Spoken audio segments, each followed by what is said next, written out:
శ్రీ గురుభ్యో నమ. ఆర్యన్ వాస్తు ఛానల్కి స్వాగతం. గత వీడియోలో మనం ఆదాయం పెరగటానికి, ఆర్థిక సౌఖ్యం లభించడానికి గృహంలో ఎటువంటి వాస్తు జాగ్రత్తలు తీసుకోవాలో గత 4 వీడియోల్లో వివరించడం జరిగింది.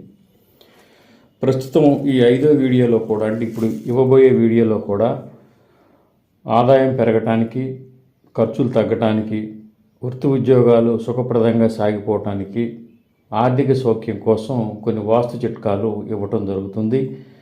శ్రద్ధగా చూడండి, స్కిప్ చేయకుండా చివరి వరకు వీటిని పాటించడానికి ప్రయత్నించండి. ఇంట్లో నివసించే వారికి ఆర్థిక సౌఖ్యం ఉండాలంటే, ఆర్థిక ప్రగతి ఉండాలంటే, ప్రగతి అంటే స్థిరాస్తులు కొనుక్కోవటం, అంటే ఉన్న ఆర్థిక స్థాయి నుంచి కొద్దిగా పెరగటం అన్నమాట. ఈ విధంగా ఆర్థికంగా కొంచెం పైమెట్టుకు ఎదగాలంటే ఈశాన్యం పల్లంగా ఉంచాలి. ఇప్పుడు నైరుతి, ఆగ్నేయం, వాయువ్యాల కన్నా, ఇంకా దక్షిణం, పడమర, తూర్పు, ఉత్తరాల కంటే కూడా ఈశాన్య దిశ బాగా పల్లంలో ఉంచాలి. గృహం లోపల కానీ, అదేవిధంగా గృహం కాంపౌండ్ వాళ్ళ స్థలంలో కానీ, అంటే ప్రతి గదికి ఈశాన్యం కొంచెం పల్లంగా చేసుకోవాలి. అదేవిధంగా కాంపౌండ్ వాల్ అంటే ఈ స్థలం మొత్తానికి కూడా ఈశాన్యం కొంచెం మిగిలిన దిశల కంటే పల్లంగా ఉంచాలి. ఈ విధంగా ఉంటే గృహంలో ఉండేవారికి ఆదాయం పెరుగుతుంది, వృత్తి ఉద్యోగాలు సుఖప్రదంగా సాగిపోతాయి, ఖర్చులు తగ్గుతాయి. అదేవిధంగా ఆర్థికంగా ఒక మెట్టు ఎదగటానికి అవకాశం ఏర్పడుతుంది. ఈశాన్యం పల్లంగా ఉండాలంటే ఖచ్చితంగా బోర్వెల్ కానీ, బావులు కానీ ఈశాన్యంలో ఉంచడం మంచిది. బోర్వెల్ ఈశాన్యంలో ఉండటం వల్ల బాగా లోతుగా ఉంటుంది కాబట్టి మంచి ఫలితం ఉంటుంది. అదేవిధంగా బావులు కూడా ఈశాన్య భాగంలో కనుక ఉన్నట్లయితే మంచి ఆర్థిక ప్రగతి సాధ్యమవుతుంది. ఎందుకంటే బోర్వెల్ విస్తీర్ణం కంటే బావి విస్తీర్ణం ఇప్పుడు కూడా పెద్దదిగా ఉంటుంది. అంత పెద్ద గొయ్యి మనకి ఈశాన్యంలో కనుక ఉన్నట్లయితే, బావులు కనుక ఉన్నట్లయితే, దానివల్ల ఏమవుతుందంటే ఈశాన్యం బాగా పల్లం అవుతుంది. తద్వారా గృహంలో నివసించే వారికి ఆర్థిక ప్రగతి సాధ్యమవుతుంది, ఆదాయం కూడా పెరుగుతుంది. ఈశాన్యంలో బావులుంటే ఈ మధ్య చాలామంది పూడ్చివేస్తున్నారు. ఏమాత్రం అవకాశం ఉన్నా ఈశాన్యంలో ఉన్న బావిని పూడ్చివేయకుండా ఉండటమే మంచిది. ఇక స్థలంలో ఇల్లు పట్టదు, లేకపోతే ఇక తప్పనిసరి పరిస్థితుల్లో కొన్ని జాగ్రత్తలు తీసుకొని పూడ్చుకోవచ్చు. ఏమాత్రం అవకాశం ఉన్న ఈశాన్యంలో బావులు ఉంచుకోవటం చాలా మంచిది. ఈశాన్యంలో కనుక బావి ఉన్నట్లయితే ఆ ఇంట్లో నివసించే వారికి ఆదాయం పెరుగుతుంది, వృత్తి ఉద్యోగాలు బాగుంటాయి. అదేవిధంగా గృహంలో సంతానం కూడా ఎర్లీగా సెటిల్ అవ్వడానికి ఎక్కువ అవకాశం ఉంటుంది. అందులో బోర్వెల్స్, బావులు ఈశాన్యంలో ఉంచాలి. వీటితో పాటుగా అండర్గ్రౌండ్ వాటర్ సమ్స్, అంటే నీట్ స్టోరేజ్ ట్యాంక్స్ అండర్గ్రౌండ్లో వేసేవి ఈశాన్యంలో ఉండటం కూడా చాలా మంచిది. ఈశాన్యంలో వీటిని వేయించేటప్పుడు, అంటే అండర్గ్రౌండ్ వాటర్ సమ్స్ కానీ, బోర్వెల్స్ కానీ ఈశాన్యంలో వేయించేటప్పుడు మనం కొన్ని ప్రత్యేకమైన వాస్తు జాగ్రత్తలు తీసుకోవాలి. అనుభవజ్ఞులైన వారిని సంప్రదించి మాత్రమే మీరు అక్కడ ఈ సమ్స్ ఇవి తీసుకోవాలి. ఎందుకంటే ఈ వాటర్ సమ్స్ వేయడానికి, బోర్వెల్ వేయడానికి చాలా వాస్తు జాగ్రత్తలు పాటించాలి. కనుక ఈశాన్యంలో అండర్గ్రౌండ్ వాటర్ సమ్స్ ఉంచాలి. బావులు, బోర్వెల్స్ ఈశాన్యంలో ఉండటం చాలా మంచిది. ఈశాన్యంలో ఎప్పుడు కూడా బరువైన వస్తువులు, నిర్మాణాలు ఉండకూడదు. బలమైన వృక్షాలు, చెట్లు కూడా ఈశాన్యంలో ఉండటం అంత శ్రేయస్కరం కాదు. ఇవి కనుక ఉన్నట్లయితే వంశానికి నష్టం జరగచ్చు. అంటే ఈశాన్యంలో బరువైన నిర్మాణాలు కానీ, చెట్లు, పెద్ద పెద్ద వృక్షాలు కానీ, బరువైన వస్తువులు కానీ ఉన్నట్లయితే వంశక్షయం జరగచ్చు, వంశానికి ఇబ్బంది రావచ్చు, మగవారికి అరిష్టం జరగవచ్చు, మగ సంతానానికి. దీంతో పాటుగా గృహంలో నివసించే వారికి ఎప్పుడు ఆర్థిక సమస్యలు వెంటాడుతూ ఉంటాయి. ఏదో ఒక రూపంలో రుణం వీరికి ఉంటూ ఉంటుంది. అంటే ప్రభుత్వ సంస్థల దగ్గర కానీ, ప్రైవేట్ వ్యక్తుల దగ్గర కానీ వీరి రుణాలు ఎప్పుడు కూడా కొనసాగిస్తూ ఉంటారు. అందువల్ల ఈశాన్యంలో బరువైన వస్తువులు, నిర్మాణాలు లేకుండా ఖచ్చితంగా చూసుకోవాలి. పెద్ద చెట్లు ఈశాన్యంలో ఎటువంటి పరిస్థితులు వేయకూడదు. కొంతమంది ఈశాన్యంలో ఉసిరి చెట్టు ఉండటం మంచిది, శ్రేయస్కరం అని కొంతమంది ఈశాన్యంలో ఉసిరి చెట్టు వేస్తూ ఉన్నారు. ఇది కూడా మంచిది కాదు. ఉసిరి చెట్టు కూడా పూర్తి ఈశాన్యంలో ఎటువంటి పరిస్థితుల్లో వేయకూడదు.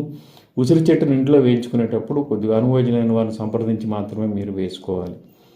అదేవిధంగా ఈశాన్యంలో తులసి చెట్టును ఉంచడం కూడా మంచిదని చాలామంది పూర్తి ఈశాన్యంలో తులసిని పెడుతున్నారు. ఈశాన్యంలో తులసిని పెట్టడం మంచిదే కానీ చాలామంది తులసి కోట నిర్మించి అందులో పెడుతున్నారు. ఇది మాత్రం రాంగ్. ఈ విధంగా ఎటువంటి పరిస్థితులు తులసి కోట అక్కడ పెట్టి మనం నిర్మాణం చేసి దాంట్లో తులసిని పెట్టకూడదు. తులసి కోట లేకుండా నేల లెవెల్లోనే, అంటే ఫ్లోరింగ్ లెవెల్లోనే తులసి మొక్కలు ఉండేటట్టు జాగ్రత్త వహించాలి. ఈశాన్యం ఎప్పుడు కూడా మిగిలిన దిశల కంటే కొంచెం పెరిగి ఉండాలి. అంటే ఆగ్నేయం వాయువ్యాల కంటే కూడా ఖాళీ స్థలంలో ఈశాన్యం మనకు పెరిగి ఉండాలి. అంటే మన కాంపౌండ్ వాల్ కట్టుకునేటప్పుడు ఇంటికి ఆగ్నేయానికి ఇంటికి వాయువ్యానికి ఉన్న మధ్య ఖాళీ కంటే కూడా ఇంటికి ఈశాన్యానికి తూర్పు భాగం ఉత్తర ఈశాన్యం కానీ తూర్పు ఈశాన్యంలో కానీ ఖాళీ ఎక్కువ ఉండాలి. అంటే ఆగ్నేయ వాయువ్యాల కంటే కూడా ఈశాన్యం ఎంతో కొంత పెరిగి ఉండాలి. విపరీతంగా పెరగకూడదు. అది కూడా స్థల నిష్పత్తిని ఆధారంగా చేసుకొని మాత్రమే పెంచాలి. మళ్ళీ విపరీతంగా ఈశాన్యం పెంచితే మాత్రం అధిక ఖర్చు ఉంటుంది. ఈశాన్యం ఆ ఇంట్లో కనుక పెరిగి ఉన్నట్లయితే వంశం బాగా వృద్ధి చెందుతుంది, స్థిరాస్తులు ఉంటాయి, ఆర్థికంగా బాగా బలపడతారు, వృత్తి ఉద్యోగాల్లో మగవారు బాగా రాణిస్తారు. అదేవిధంగా ఇంటి లోపల భాగంలో కూడా ప్రతి గదికి ఒక లేశ మాత్రమైన కొద్దిగైన ఈశాన్యం ఒక అరంగుళం ఒక ½ ఇంచ్ లేకపోతే ఒక నూలు మందమైన ఈశాన్యం పెరిగి ఉండటం మంచిది. అంటే ప్రతి గదికి ఈశాన్యం కొద్దిగా పెంచుకోవాలి. అదేవిధంగా స్థలం మొత్తానికి కూడా ఈశాన్యం కొద్దిగా పెరిగి ఉండటం మంచిది. ఈశాన్యం కనుక తగ్గి ఉంటే మాత్రం చాలా అరిష్టాలు సంభవిస్తాయి. అదేవిధంగా ఇంటికి ఈశాన్యంలో డోర్ పెట్టడం మంచిది. అంటే నిర్మాణానికి ఈశాన్యంలో డోర్ పెట్టి ఆ డోర్ గుండా నడక కొనసాగిస్తూ ఉంటే ఆర్థిక లాభాలు చేకూరుతాయి. అదేవిధంగా అదృష్టం వారి వెంట ఉంటుంది. తూర్పు ఈశాన్యంలో కానీ ఉత్తర ఈశాన్యంలో కానీ డోర్ పెట్టడం అనేది మంచిది. సాధ్యమైతే కాంపౌండ్ వాళ్ళకి సింహద్వారం ఎదురుగా డోర్ పెట్టుకొని ఏమాత్రం అవకాశం ఉన్న ఈశాన్యంలో కూడా ఒక గేట్ పెట్టుకొని మనం ఆ గేటు గుండా నడక కొనసాగిస్తూ కనుకున్నట్లయితే ఆర్థిక సమస్యలు ఉండవు. ఆర్థికంగా ఎటువంటి రిస్క్లో కూడా ఆ ఇంట్లో నివసించేవారు పడరు. అంటే ఇంటికి ఈశాన్యంలో డోర్ పెట్టుకోవాలి. అదేవిధంగా ఇంటికి ఏమాత్రం అవకాశమైన కాంపౌండ్ వాళ్ళకు కూడా గేట్ పెట్టి అందులోంచి నడవటం మంచిది. ఇక ఈశాన్యంలో అగ్నికి సంబంధించిన వస్తువులు ఎటువంటివి పెట్టకూడదు. అంటే అగ్ని కార్యక్రమాలు కూడా చేయకూడదు. అంటే అగ్ని కార్యక్రమం అంటే వంట లాంటివి కానీ ఇటువంటి ఈశాన్యంలో పెట్టకూడదు. కొంతమంది నిత్యాగ్నిహోత్రం పెట్టుకుంటూ ఉంటారు, అది కూడా ఈశాన్యంలో పెట్టకూడదు. ఎందుకంటే అంటే ఫైర్ ఎలిమెంట్స్ కనుక ఈశాన్యంలో ఉన్నట్లయితే అధిక ఖర్చు ఉంటుంది, ఆర్థిక నష్టాలు ఉంటాయి.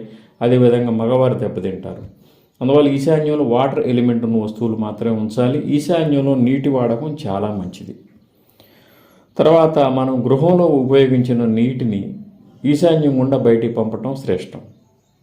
పూర్తి ఈశాన్యం కాకపోయినా ఒక అడుగు అటు ఇటు అయినా సరే, వెనక్కి కొంచెం పెట్టైనా సరే, ఏమాత్రం అవకాశం ఉన్నా తూర్పు ఉత్తర ఈశాన్యాల గుండా ఇంట్లో ఉపయోగించిన నీటిని కనుక బయటికి పంపిస్తూ కనుక ఉన్నట్లయితే ఖర్చు తగ్గుతుంది, ఆరోగ్యాలు బాగుంటాయి. అదేవిధంగా ఇంట్లో పిల్లలు తొందరగా సెటిల్ అవుతారు.